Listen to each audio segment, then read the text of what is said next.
आपण खरंच कोण आहोत? तुम्ही शरीर आहात की काहीतरी वेगळं? तुमची खरी ओळख काय आहे?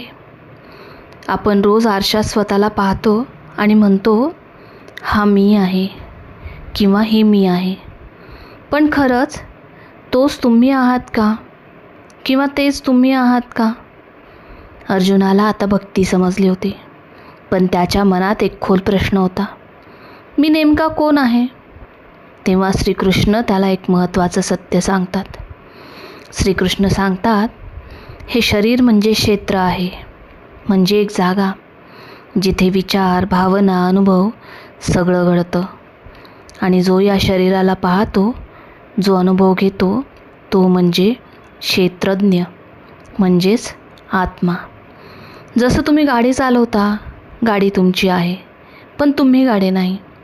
तसंच हे शरीर तुमचं आहे, पण तुम्ही शरीर नाही.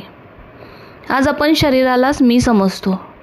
म्हणून कोणी काही बोललं तर दुखावतं, वय वाढलं तर भीती वाटते, आजारी पडलो तर आपण तुटून जातो, कारण आपण खरी ओळख विसरलो आहोत. तुम्ही शरीर नाही, तुम्ही त्या शरीरात राहणारा आत्मा आहात. हे एकदा समजलं की भीती, दुःख आणि असुरक्षितता कमी होते आणि जीवनाकडे पाहण्याचा दृष्टिकोन बदलतो.